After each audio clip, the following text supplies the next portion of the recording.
you gave us a testimony on how the bracelets took care of your insomnia.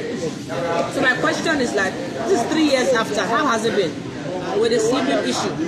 I don't have sleeping issue. It's gone. Completely. Like it took care of it, and it's gone. Whether I wear it or I don't not. wear it, it has corrected every abnormalities in my system. Before then, how long would you sleep when you take the medication they give you for sleep?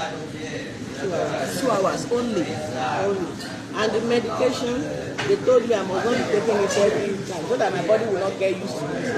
I should just take twice a week. And even with the medication, 2 hours. But sometimes around the clock I don't close my eyes, so I will now be having continuous headache. My BP will be fluctuating, because no sleep now.